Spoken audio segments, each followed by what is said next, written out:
Corona আবহে সামাজিক দূরত্ব বজায় রেখে মুর্শিদাবাদে শুক্রবার মুসলিম ধর্মের পথপ্রদর্শক বিশ্ব নবী হযরত মুহাম্মদের আগমন দিবস পালিত হলো।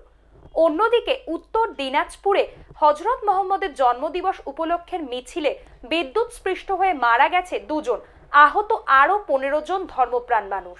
উল্লেখ্য, হযরত মুহাম্মদ সাল্লাল্লাহু আলাইহি ওয়াসাল্লাম জন্মদিবসে গোটা বিশ্বে এই দিনটিকে পবিত্র ঈদে মিলাদুন্নবী হিসেবে পালন করা হয়। তবে মহামারী করোনার ফলে এবার গোটা বিশ্বের সাথে মুর্শিদাবাদ জেলাতেও সব ধরনের সরকারি নির্দেশ অনুযায়ীও জমায়েত না করে মাদ্রাসার ছাত্রছাত্রীদের নিয়ে মাস্ক পরে করোনা সচেতনতামূলক বার্তা ও পথ পরিক্রমার মধ্য দিয়ে জলঙ্গির কীর্তনিয়াপাড়া মদিনা বাগ মাদ্রাসায় পালিত হলো বিশ্ব নবী দিবস। অন্যদিকে উত্তর দিনাজপুরের মুসলিম ধর্মগুরু হযরত মুহাম্মদের পবিত্র জন্মদিবস উপলক্ষে একটি মিছিলের আয়োজন করা হয়েছিল। সেই মিছিলেই বিদ্যুৎস্পৃষ্ট হয়ে মৃত্যু হয়েছে দুজনের, আহত হয়েছেন 15 জন ধর্মপ্রাণ মানুষ। মর্মান্তিক এই ঘটনাটি ঘটেছে উত্তর দিনাজপুর জেলার ইসলামপুর শহরের শিয়ালতোর এলাকার 31 নম্বর জাতীয় বাইপাসের ধারে। আহতদের মধ্যে 5 জনকে আশঙ্কাজনক অবস্থায় উত্তরবঙ্গ মেডিকেল কলেজে হাসপাতালে স্থানান্তরিত করা হয়েছে। বাকিদের ইসলামপুর মহকুমা হাসপাতালে চিকিৎসা চলছে।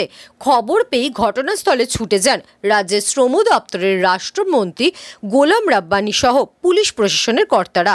ঘটনার সম্পূর্ণ তদন্ত শুরু করেছে ইসলামপুর থানার পুলিশ। তারপরে যেটা ঘটনা ঘটেছে যেটা ঘটনার বাইরে কেন যে আমরা আশা করতে পারিনি যত এই ঘটনা ঘটবে আজ। 2 নম্বর কাঁচা বাস দিয়ে ঝান্ডা ছিল, ওই ঝান্ডাটা লাগার পরেই এটা ঘটনা ঘটেছে, গাড়িটা বাস্ট হয়ে গেছে। যেটা হয় ইলেকট্রিসিটি লাগলে তারপরে 4 জন লোক একটু যারা 4 জন বেশি হয়েছে বার্ন হয়েছে তাদেরকে মেডিকেল কলেজ আমি পাঠিয়েছিলাম এখান থেকে। তারপরে 8 জনকে এখানে অ্যাডমিটে রাখা হয়েছে। 2 জন শুনলাম যে ডেড বডি আছে, আমরা ওখানেই যাচ্ছি ডেড বডিগুলোকে নিয়ে আসার জন্য রিকভার করার জন্য। আর যারা আরও কোনো জায়গায় যে পেশেন্ট আছে আমাদের সব পাবলিক লোকমন্ত্রী আছে, মেম্বার প্রধান, তারপরে জেলাপতি মেম্বার, তারপরে আমার বোনের ছেলেগুলো আছে, ডাক্তারের সাথে কথা বললাম, নার্সের সাথে কথা বললাম, ওরা ট্রিটমেন্ট দিচ্ছে।